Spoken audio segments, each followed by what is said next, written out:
مطمئنة تؤمن بلقائك وتقنع بعطائك وترضى بقضائك.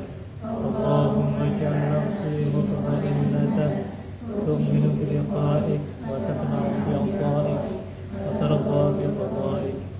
صلى الله على سيدنا محمد وعلى آله وصحبه وسلم. Assalamualaikum warahmatullahi wabarakatuh.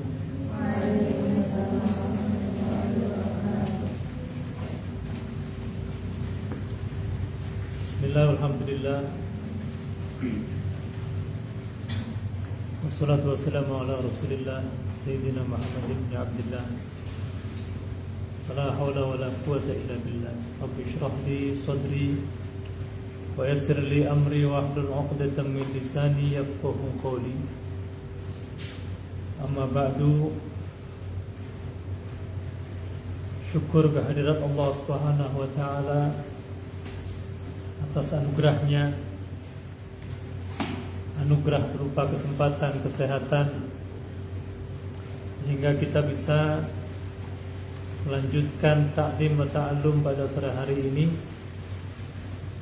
Mudah-mudahan dengan kita belajar tafaqquh fiddin ini, kita menjadi orang yang sebagaimana dikatakan oleh Nabi Muhammad SAW, "May yuridillahu bihi khairan yufaqihu fiddin."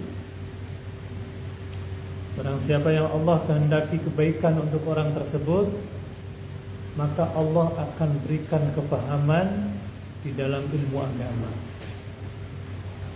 Jadi tanda kalau Allah itu menghendaki kita menjadi orang baik, maka kita akan paham dalam ilmu agama.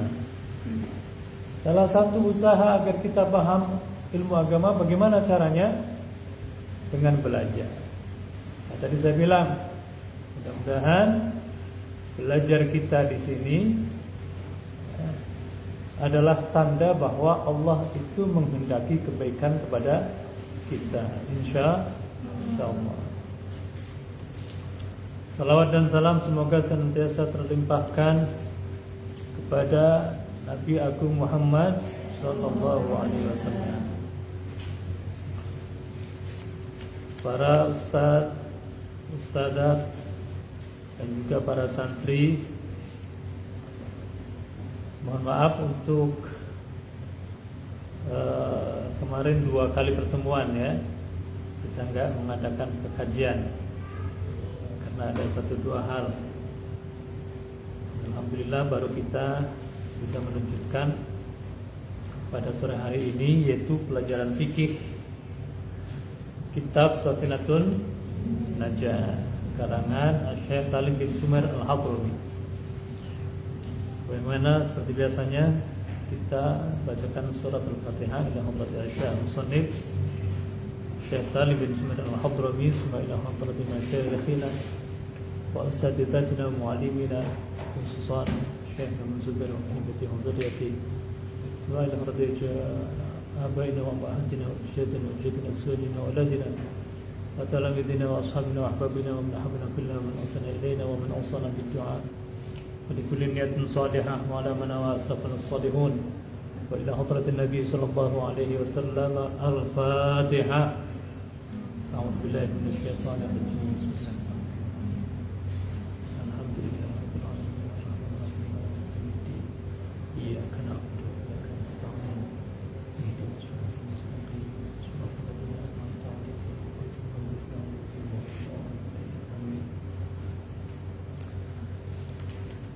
Baik para santri sekalian, sekarang akan kita baca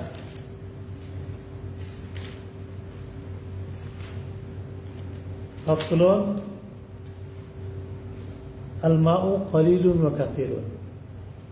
Betul? Apa sebelumnya? An-niyat. Baik. Faslun an-niyatu qasdu syai'i muqtarinan bi fi'li. Jadi kita akan membahas tentang masalah niat. Niat itu menjadi sesuatu yang penting karena hadis Nabi innamal a'malu binniyat. Innamal a'malu binniyat, segala sesuatu itu tergantung pada niatnya. Wa likulli imri'in ma nawa. Masing-masing orang itu tergantung niatnya. Fa man kanat hijratuhu lillahi wa rasulihi fa hijratuhu ila Allah wa rasulihi. Wa man kanat hijratuhu lidunya yusibuha aw imra'atin yankihuha fa hijratuhu ila ma hajara ilaihi. Jadi niat ini yang membedakan antara adat dan ibadah. Niat ini untuk membedakan antara kebiasaan dan ibadah. Karena antara adat dan ibadah itu banyak kesamaan. Seperti mandi contohnya. Ya, mandi itu ada kalanya karena adat, karena kebiasaan. Biasa pagi-pagi mau pergi mau sekolah mandi. Tapi ada juga mandi itu karena sesuatu yang wajib, karena punya hadas besar. Nah, maka untuk membedakan antara adat dan ibadah diperlukan adanya niat tadi. Jadi fungsi niat adalah untuk membedakan antara adat dan ibadah. Faslun an-niyatu qasdu syai' muqtarinan bi fi'lih. Kalau tidak salah kemarin sudah ditulis ya. Sudah pernah dijelaskan juga. Qasdu syai'. Apa artinya qasdu syai'? Mempunyai tujuan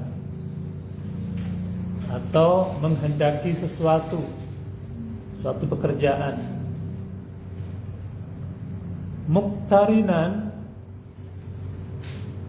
seraya membarengkan bifi'lihi dengan melakukan pekerjaan itu. Nah, di sini ada kata-kata muqtarinan bifi'li. Jadi berkehendak melakukan sesuatu, tapi kehendaknya tadi bersamaan dengan melakukan perbuatan itu. Jadi ketika kita mandi, kita menghendaki untuk mandi. Kehendak itu dibarengkan ketika kita mandi. Kita berkehendak untuk mandi, dan kehendak itu disebutkan ketika mandi. Maka itu namanya niat. Nah, kalau kita punya kehendak untuk melakukan sesuatu, tapi sebelum melakukan sesuatu tersebut, maka itu bukan niat, melainkan apa? Kita berhendak untuk sesuatu. Saya mau haji tahun depan. Apa itu namanya?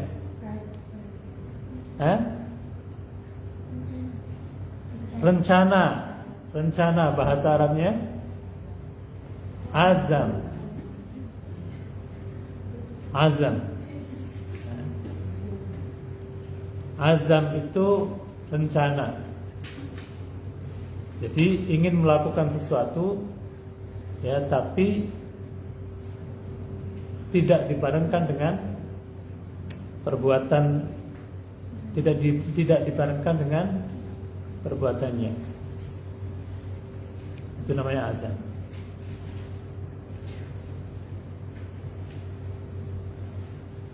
Wa mahalluha, adapun tempatnya niat. Tempatnya niat di mana? Di hati. Wa mahalluha al-qalbu, hati. Tempatnya niat itu di hati. Kalau di hati berarti bukan di mulut. bukan di mulut.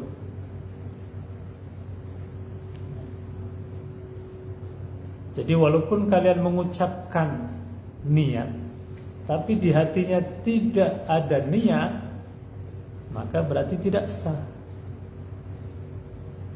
Ya, karena niat itu harus di hati, bukan di mulut. Wa talaffuzu, adapun melafazkan biha dengan niat, ya, dia mengucapkan di dalam mengucapkan dengan mulut, dengan lisan. Sunnatun, itu hukumnya sunnah. Mengucapkan niat itu hukumnya sunnah. Jadi kalau kalian niat wudu, nawaitul wudu'a, di mulutnya kita mengucapkan, itu harus sunnah. Yang terpenting di hatinya. Di hatinya kita niat wudu. Adapun melafadzkan itu hanya untuk membantu, memudahkan saja, maka hukumnya sunnah.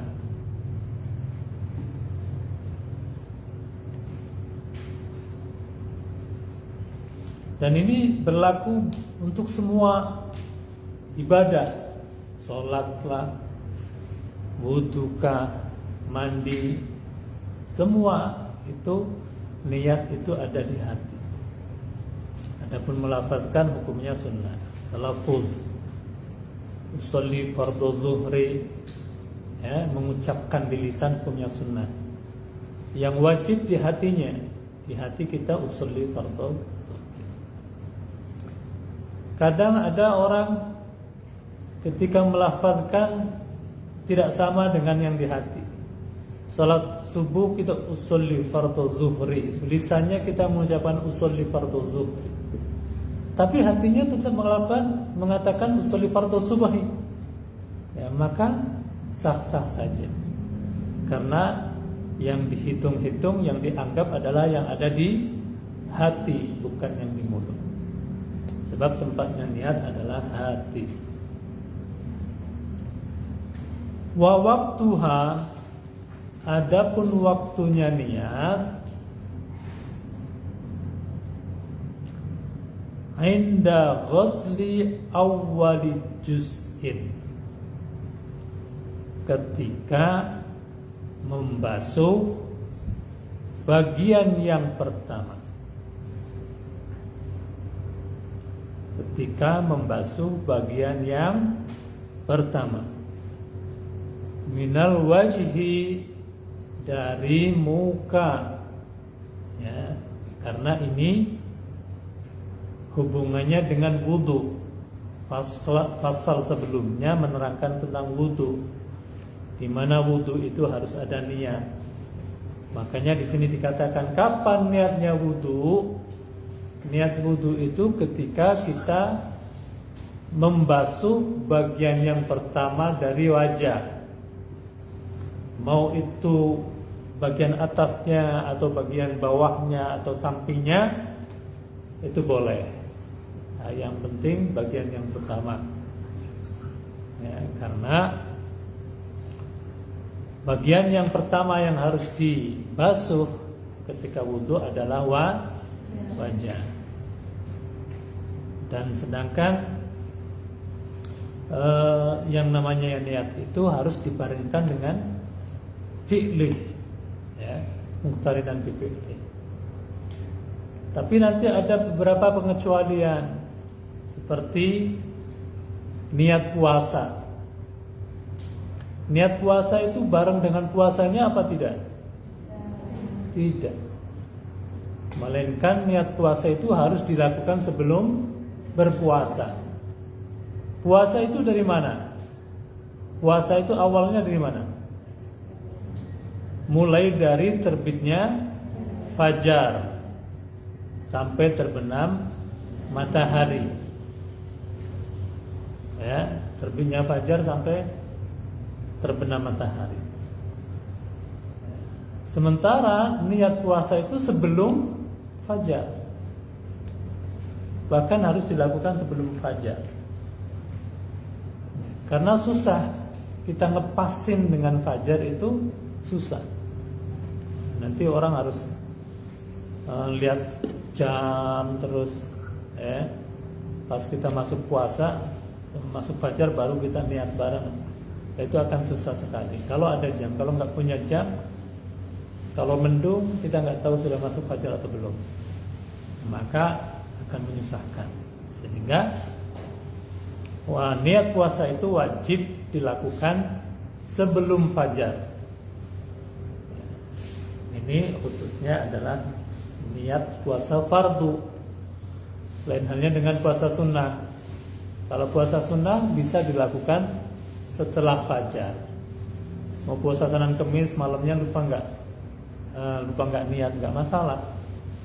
Atau malamnya memang nggak niat puasa, ya begitu pagi udah di dapur nggak ada makanan, ya belum makan apa-apa, padahal niat nggak puasa karena nggak ada apa-apa, nah sudahlah sekalian puasa aja.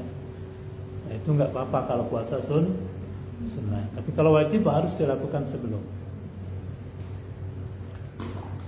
Nah, makanya menurut kalau yang sahih, ya, niat puasa di malam hari itu tidak dinamakan niat, melainkan dinamakan apa tadi?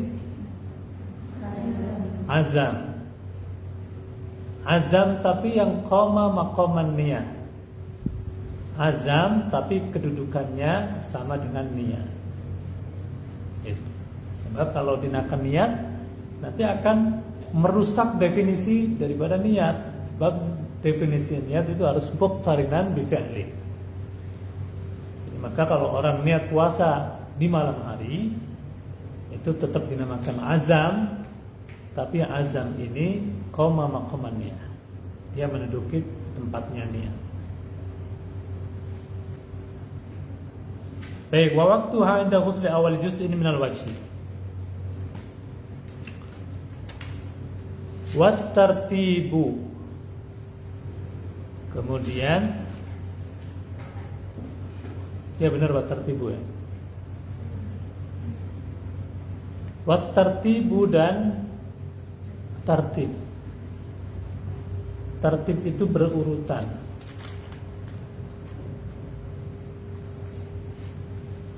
Wat tartibu adapun tartib. Wat tartibu adapun tartib ini menjelaskan tentang tartib. Termasuk fardunya wudu. Ya, yang pertama adalah apa? Niat, dan yang terakhir apa? Tartib. Jadi orang wudu itu harus tartib. Tartib itu artinya berurutan. Di sini dijelaskan alla yuqaddima, yaitu tidak Allah yuqaddama saja. Allah yuqaddama, tidak didahulukan udwun, satu anggota badan, ala udwin, atas anggota badan yang lain.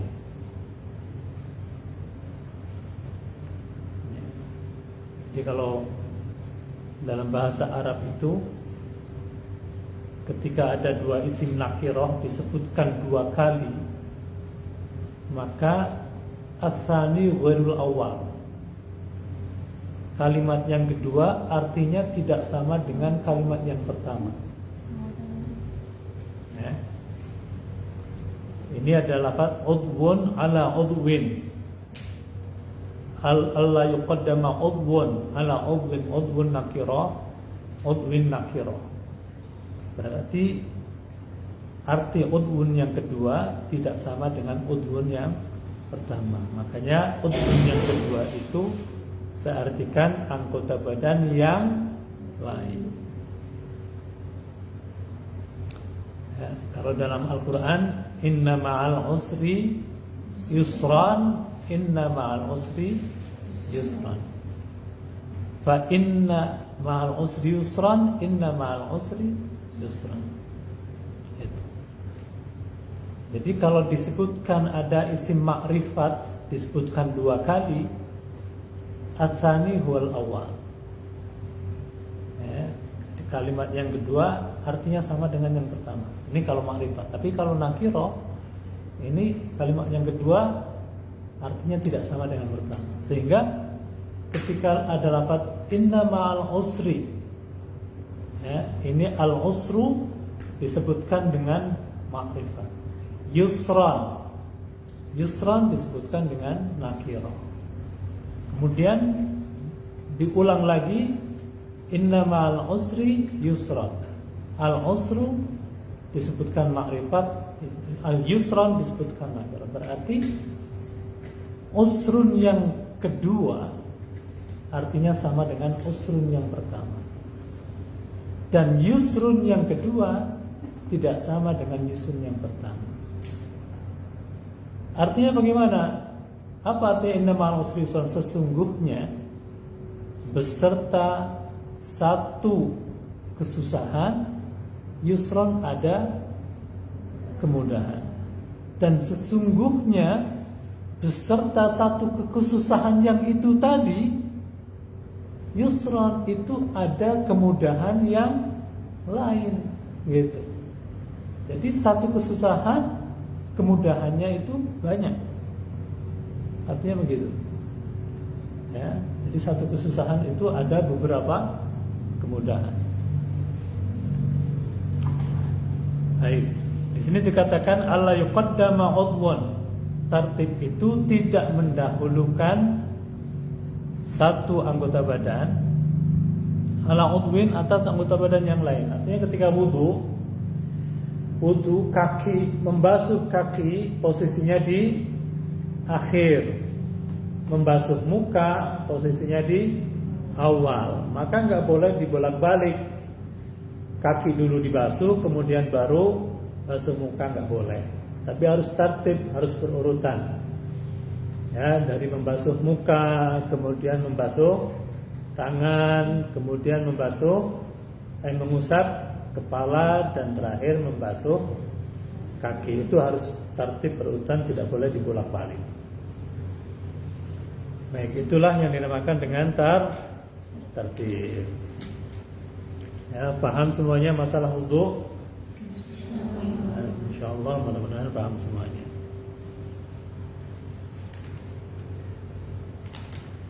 Yang selanjutnya faslun al-ma'u qalilun wa katsirun.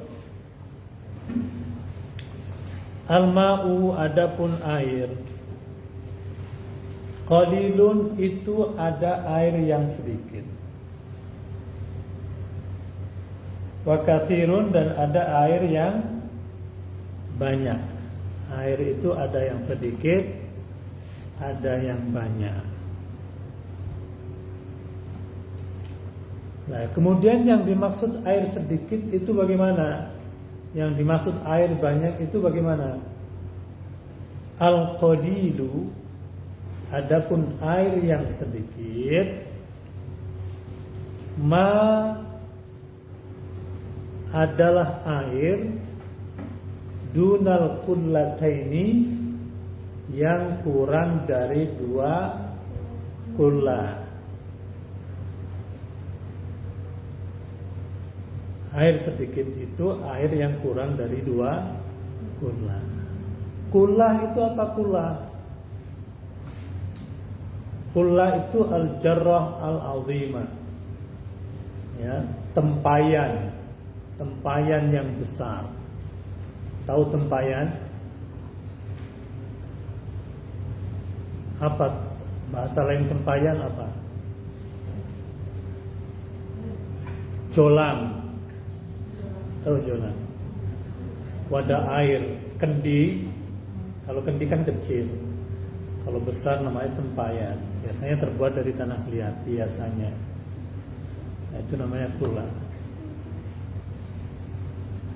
Tempayan.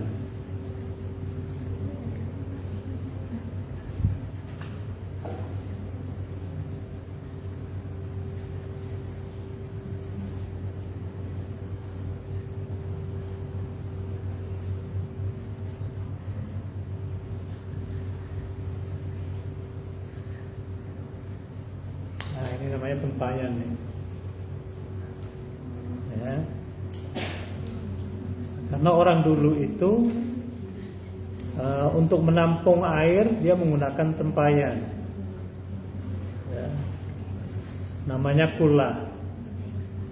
Sehingga kula itu sudah menjadi bahasa orang Indonesia, mau kemana, mau ke kula.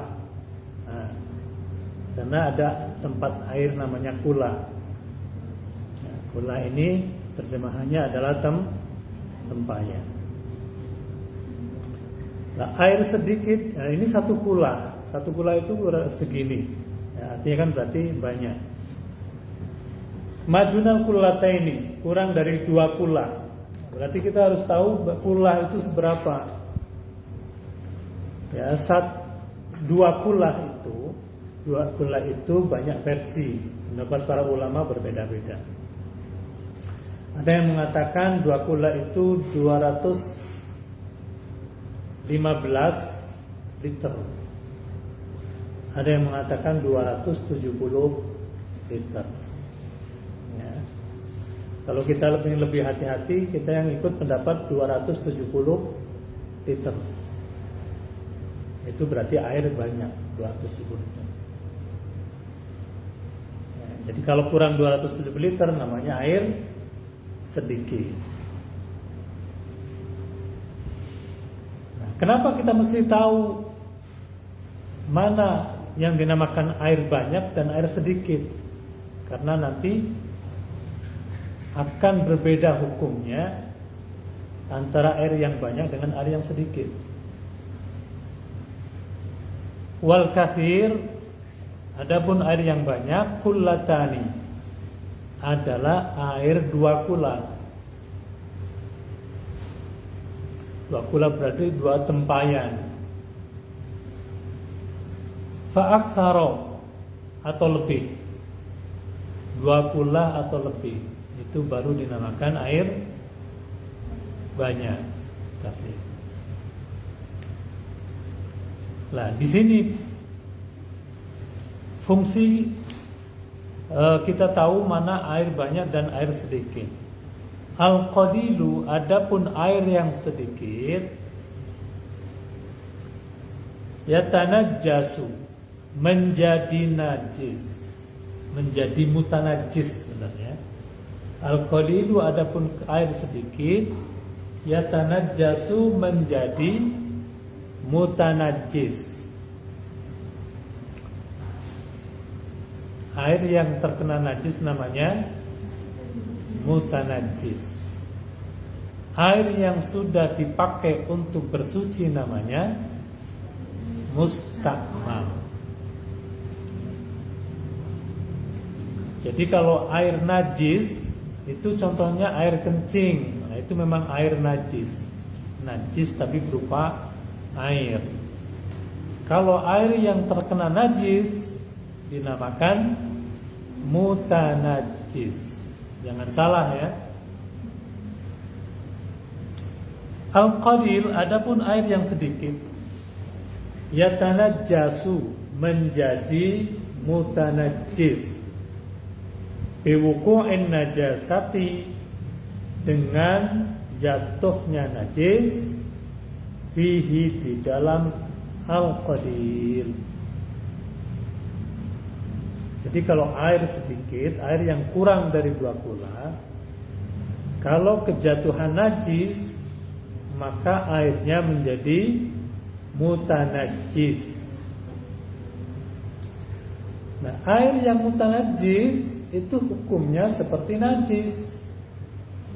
Ya, nggak boleh dibawa sholat, nggak boleh kalian bawa air yang terkena najis, nggak boleh diminum. Ya, karena hukumnya sama dengan najis. Biwuqu'in najasati, dengan jatuhnya najis fihi, di dalam al-qalil, di dalam air yang sedikit. Wa illam yataghayyar, meskipun tidak berubah air tersebut. Meskipun tidak berubah air tersebut.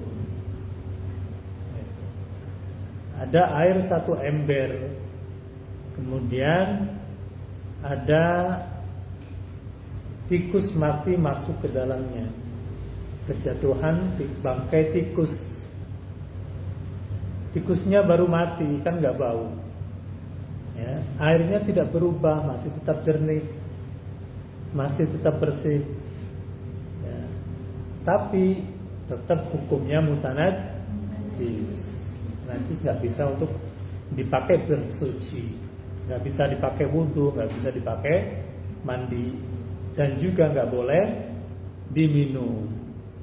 Nah, ini karena mutanajis.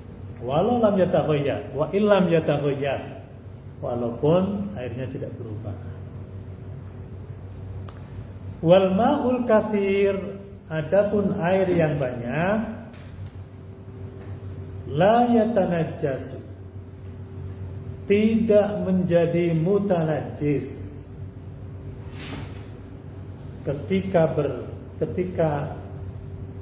ada atau ketika kejatuhan najis. La yatanajjasu, tidak menjadi mutanajis, illa idza taghayyara, kecuali ketika berubah. Illa idza taghayyara, kecuali ketika berubah, ta'muhu, rasanya air. Yang tadinya tidak ada rasa, air biasa, air tidak ada rasa, air mutlak. Kemudian tahu-tahu jadi rasanya pahit, seumpama rasanya rasa bangkai, ya, maka itu menjadi najis. Tapi kalau enggak berubah, maka tidak menjadi mutanajis. Illa idza taghayyara, kecuali ketika berubah, ta'muhu, rasanya air, au launuhu, atau warnanya air, au rihuhu, atau baunya air. Jadi 3 macam ini, kalau salah satu sudah ada pada air tersebut, maka baru dihukumi mutanajis. Ya. Gak ada warnanya, gak ada rasanya, tapi ada baunya, bau najis, maka dia menjadi mutanajis. Atau baunya gak ada, rasanya gak ada, tapi warnanya sudah berubah, jadi warna darah, seumpama kejatuhan darah, walaupun gak ada rasanya ataupun gak ada baunya, tapi warnanya berubah jadi warna darah, berarti mutanajis. Tapi kalau tidak berubah sama sekali, ya, walaupun kemasukan najis yang besar, ya, tapi najis mughalladhah sekalipun, ya, ada air 2 kola, ya, kemudian lebih, kemudian ada anjing atau babi yang masuk ke air tersebut, tapi tidak ada berubah, warnanya nggak berubah, rasanya nggak berubah, kemudian baunya juga nggak berubah, maka tidak dihukumi mutanajis karena airnya air banyak. Nah, itulah hukum fikih seperti itu. Tapi kalau sudah berubah, walaupun najisnya sedikit, tapi membuat berubah, ya, maka dihukumi menjadi mutanajis.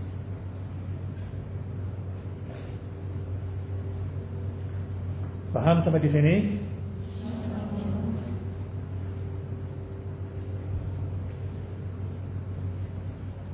Nah, najis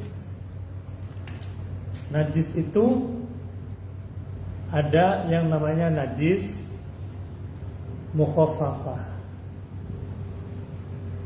kemudian najis mutawassithah, dan kemudian mughalladhah. Ada 3 ya, harus dipahami. Yang mukhaffafah itu cara menghilangnya bagaimana? Najis mukhafafah itu artinya najis yang diringankan, ringan. Dia najis tapi najisnya ringan. Sehingga cara membuangnya cukup dengan mencipratan air, birashil ma. Apa contoh najis mukhafafah? Pipis bayi kecil, bayi yang belum balik, belum makan apa-apa kecuali ASI. Belum makan apa-apa kecuali ASI. Maka najisnya mukhafafah. Kemudian yang mutawasithah ya yang najis-najis yang biasa itu. Maksudnya yang sering kita jumpai, kotoran, bangkai, selain daripada anjing dan babi, itu namanya najis mutawasithah. Cara menghilangnya bagaimana? Harus dihilangi ainnya dulu. Kalian kalau lihat ada kotoran ayam di lantai, maka cara menghilangnya buang kotorannya dulu, bersihkan sampai betul-betul bersih, pakai tisu atau pakai lap atau apa saja sampai hilang. Setelah bersih, sudah nggak ada bendanya, nggak ada baunya, nggak ada rasanya. Dikira-kira aja, nggak harus dicicipin ya. Kira sudah bersih, nah baru disiram pakai air. Harus air yang mengalir, nggak boleh dicipratin saja, tapi harus ada air yang mengalir, walaupun sedikit. 1 sendok juga nggak apa-apa. 1 sendok itu juga sudah mengalir kan. Yang penting disiram. Setelah siram baru dilap. Itu caranya. Jadi nggak boleh masih ada najisnya kemudian langsung disiram. Sebab kalau masih ada bendanya yang najis itu kemudian langsung disiram, otomatis airnya itu menjadi air yang mutanajis. Yang tadinya najisnya cuma sedikit di situ, ketika disiram jadi kemana-mana najisnya. Nah ini kalau nggak tahu, ini pentingnya orang belajar. Jadi caranya ketika menghilangkan najis itu harus menghilangkan bendanya dulu. Bendanya harus hilang, nggak boleh ada warnanya, nggak boleh ada rasanya, nggak boleh ada baunya. Itu harus dihilangkan. Setelah bersih, baru disiram.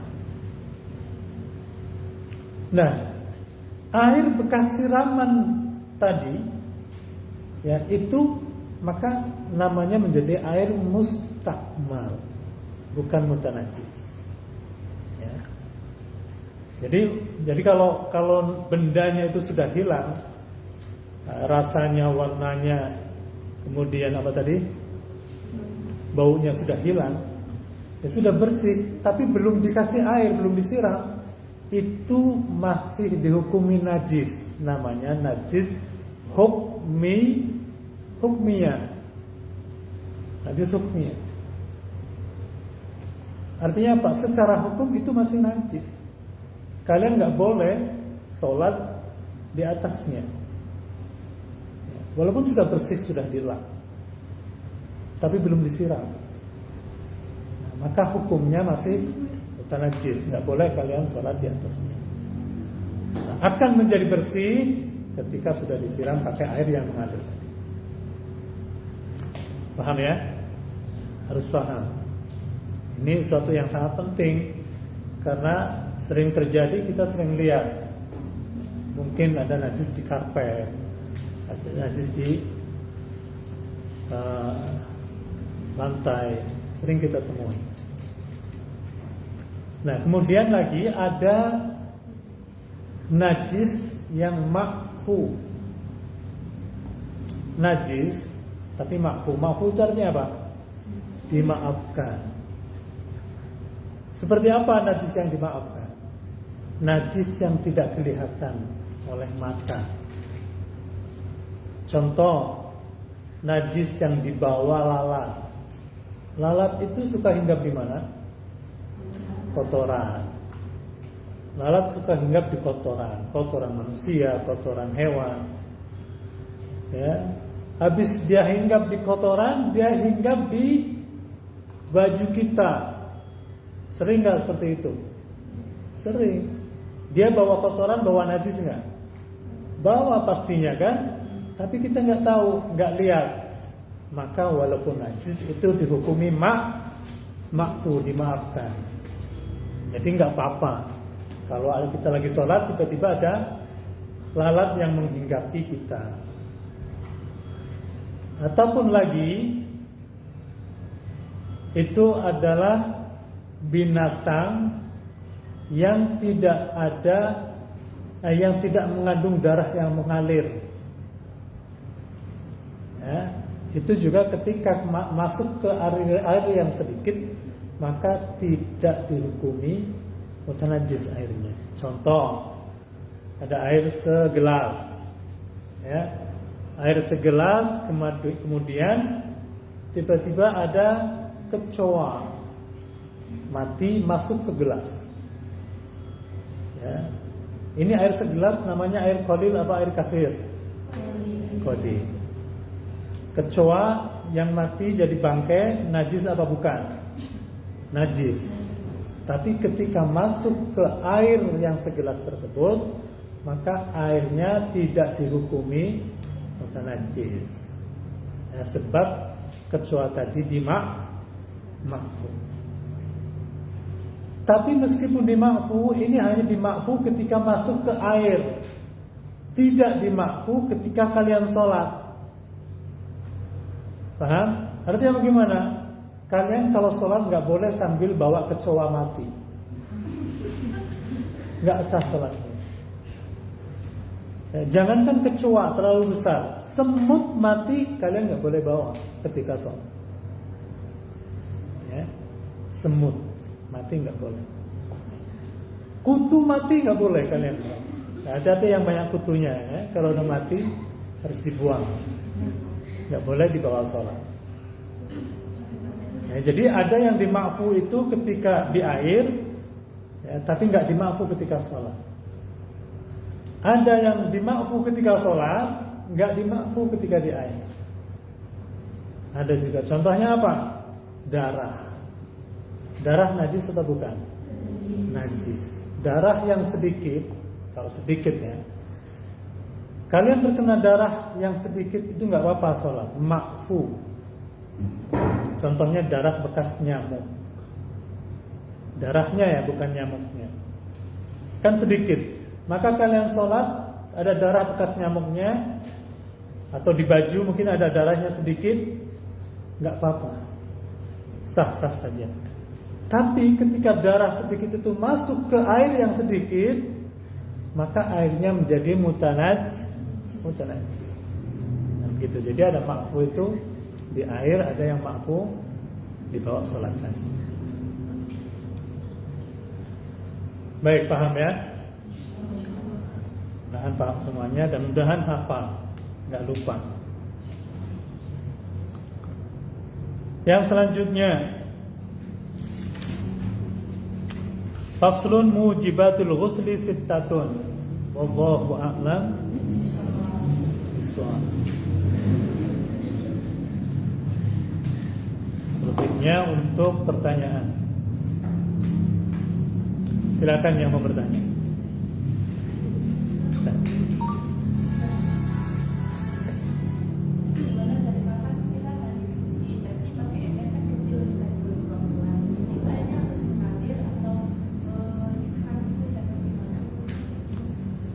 Kita mandi besar menggunakan air 1 ember. Jadi tinggal diambil aja. Pakai gayung kan? Pakai gayung. Apa kalian nyelam di ember? Pakai gayung biasa saja. Kita pakai gayung biasa saja, tapi jangan sampai air yang sudah membasahi tubuh itu menetes ke ember lagi. Ya, karena air yang sudah mengalir di tubuh kita itu berarti namanya air mustakmal. Dan yang dihukum mustakmal itu adalah basuhan pertama. Air basuhan pertama, baik itu mandi atau wudu. Ya, basuhan pertama. Kemudian air dihukumi mustamal itu kalau kita niat untuk mandi. Contoh seperti ini, ada air 1 ember. Air qalil apa kafir itu? Qalil. Sementara kita mau mandi, kalau kita langsung celupin mandinya itu, kita niat mandi nyelupin tangan, ya maka otomatis jadi mustakmal karena airnya sedikit. Tapi kalau pakai gayung, walaupun air kita masuk, ya itu tidak menjadi mustakmal karena kita bukan niat mandi, tapi niat mengambil air. Ya, niat mengambil air itu tidak menjadikan mustakmal. Ataupun mungkin tidak ada gayung, kita ngambil air di ember pakai tangan, ya boleh saja kita ambil, kemudian kita guyurkan, kita ambil kita. Nah ketika ngambil kan air kita masuk ke air tersebut yang sedikit, apakah itu nggak jadi mustakmal? Tidak, ya tidak jadi mustakmal asal kita ketika mengambil air itu bukan niat mandi, tapi niat ikhtiraf, niat mengambil air, gitu. Jadi tidak jadi mustakmal. Begitupun ketika wudu, ya, ketika wudu sama. Kita wudu pakai atau nggak ada gayung semuanya, pakai diusap-usapan. Kita ambil pertama, diusapkan ke muka. Yang kedua, tangan jangan langsung diselupkan, ya, tapi kita siramkan. Pakai tangan kiri kita siramkan. Tangan kiri ini kita memasukin bukan niat untuk membasuh tangan, tapi niatnya untuk mengambil air, begitu. Ya, kemudian gantian. Nah, asal air bekas basuhan tadi jangan sampai masuk ke gayungnya, yang bekas basuhan yang pertama. Lain hanya kita sudah basuhan yang ketiga, karena sunnah takhlis kan, sunnah kita membasuh 3 kali. Setelah basuhan ketiga, kita celupkan air bekas basuhan itu, maka nggak menjadikan mustakmal karena basuhan ketiga itu bukan air yang mustakmal. Jadikan gantian, ambil air tangan, pakai tangan kanan, kemudian disiramkan ke tangan kiri. Begitu seterusnya. Paham ya? Jadi intinya gampang-gampang saja ketika kita mandi pakai air 1 ember dengan ember. Tapi caranya demikian, yaitu jangan sampai air yang sudah membasahi tubuh kita itu jatuh ke ember. Jadi perlu hati-hati. Kalau bisa, lebih hati-hatinya embernya taruh di tempat yang lebih tinggi, sehingga tidak kecipratan, aman. Begitu, jelas? Silakan.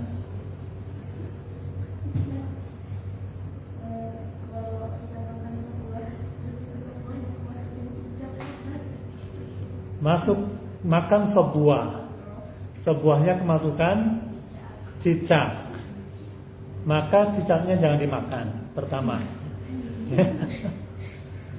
Cicak ini termasuk binatang yang la sailala, binatang yang tidak mempunyai darah yang mengalir, sehingga ketika masuk ke air, baik itu air minum, es buah, sop, ya, maka tidak menjadikannya mutanajis.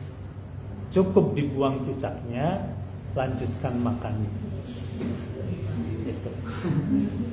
Ya. Tidak menjadikan mutanajis. Itu hukum mutanajisnya ya. Saya tidak menghukumi tentang kotorannya, tentang apakah itu menjadi makanan yang sehat atau yang membahayakan. Ini hanya hukum najis dan tidak najisnya. Ya, kalau apakah ini nggak berbahaya, tanya sama dokter.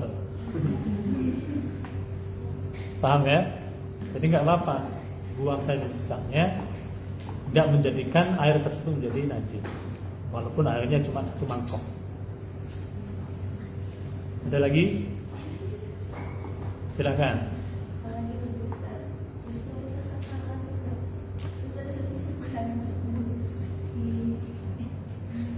Diulang lagi yang jelas. Kalau lagi wudu, rasanya rasa karatan. airnya itu air karatan. Kalau begini, nanti ada bahasanya ma'ul mutlak, air mutlak. Air yang boleh dibuat bersuci adalah air yang mutlak. Air yang mutlak itu air yang tidak punya nama. Kalau airnya sudah punya nama, maka tidak boleh dipakai untuk wudhu. Air yang sudah punya nama artinya bukan namanya Siti, bukan namanya Ujang, bukan. Air yang punya nama itu air, contohnya air teh. Punya nama kan? Air sudah kemasukan teh sehingga namanya menjadi air teh. Air yang kemasukan kopi namanya menjadi air kopi. Atau air yang sudah kemasukan karat sehingga merubah nama itu menjadi air karat. Itu nggak boleh. Tapi kalau hanya berasa saja, berasa karat, tapi orang bilang tetap, oh ini air biasa, air putih biasa namanya. Karena sedikit, rasa karatnya itu sedikit, maka nggak masalah. Ya, kecuali orang bilang, oh ini air karat ini. Sudah berubah namanya. Secara uruf itu biasanya manusia, kalian yang sendiri yang menilai. Ya, air ini sudah berubah namanya atau belum. Begitupun air teh. Ya, ada air 1 ember.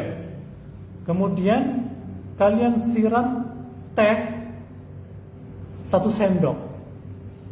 Ya. Itu berubah enggak namanya? Enggak berubah. Orang bilang, oh ini air biasa, bakalan bilang air teh karena sedikit, nggak masalah. Tapi kalau sudah berubah, bercampur, kemudian orang bilang ini air apa ini? Oh ini air teh. Nah, itu sudah nggak boleh dipakai untuk bersuci, bukan air mutlak namanya. Begitu. Ya, jadi tadi bahasanya ada kadang juga bau kapori, ya. Kalau cuma sedikit nggak apa-apa. Tapi kalau sudah banyak, sudah kental, orang bilang apa ini air kaporit, nggak boleh. Begitu. Ada lagi? Barangkali ada yang dicondet? Silakan. Misalnya ini kita mau sholat nih, terus itu kita gores sampah sampai ke darah, terus darahnya itu kayak masih ada keluar-keluar, itu betul. Seperti tadi, kalau darahnya sedikit, ya, itu nggak menjadikan batal sholatnya. Kita lagi sholat, kemudian tiba-tiba ada keluar darah sedikit, itu nggak apa-apa di bawah sholat. Ya, tapi kalau darahnya keluar terus menerus, ya, darahnya banyak, nah itu membatalkan sholat. Jadi tadi darah ini termasuk kalau sedikit adalah sesuatu yang dimakfu, najis tapi dimakfu ketika sholat. Nah, namun ketika masuk ke air yang sedikit, itu menjadikan mutanajis walaupun darahnya sedikit. Jadi nggak apa-apa ketika kita garu-garu sholat keluar darahnya sedikit, nggak apa-apa. Nah, kadang kita gatel-gatel digaruk terus sampai keluar. Tapi dengan catatan lagi, tidak disengaja. Yang maaf tadi ya, tidak disengaja. Tapi kalau disengaja, kalian minum ada 1 gelas, ya, sengaja kalian celupin kecoa yang mati biar ada aroma kecoa. Sengaja dicelupin, maka tetap najis, mutanajis, nggak boleh diminum. Kalau sengaja. Jadi makfu tadi, kalau tidak disengaja. Baik, cukup ya. Wallahu a'lam. Mungkin ada tambahan Ustaz? Paling itu yang 215. Berarti kalau kubus berapa senti panjangnya? Kalau kubus itu juga banyak versi ya, banyak macam-macam. Ya, ada yang mengatakan kalau kubus itu ukurannya 1 hasta, panjang, lebar, tinggi itu 1 hasta. Jadi ada kubus itu kotak, ya. Itu panjangnya 1 hasta, lebarnya 1 hasta, dalamnya juga 1 hasta. Nah, 1 hasta itu berapa senti? Nah, ini juga banyak berbeda pendapat. Karena hasta ini kan nih, dari sini ke sini itu 1 hasta. 1 hasta orang yang mu'tadil. Tentu orang itu berbeda-beda. Mu'tadil orang Indonesia dengan orang Arab juga beda-beda kan. Orang Arab tinggi-tinggi. Ya, hastanya juga otomatis panjang-panjang. Ya, tapi secara umum bahwa itu ukuran 1 hasta itu berapa senti 1 hasta? Kurang lebih 45 senti Ustaz. Kurang lebih. Nah, harusnya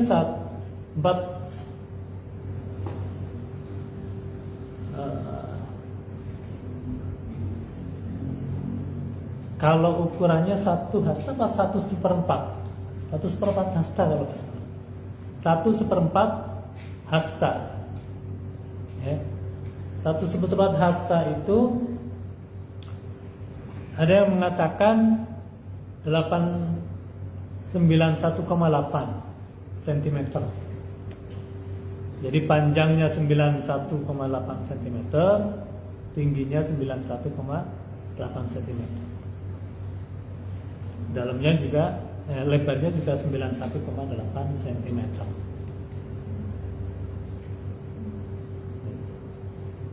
Jadi pokoknya kira-kira saja kalau ada bak itu biasanya kan berbentuk apa? Kubus. Ya. Hitung aja 1 hasta. 1 hasta lebih, 1/4 ya, 1/4 hasta. Kalau sudah segini, kalau sudah panjang, kalau ada bak 1 meter persegi semua, Pak. Tingginya 1 meter, lebarnya 1 meter, ya, kemudian panjangnya 1 meter. Ya, itu sudah pasti sudah 20 lebih.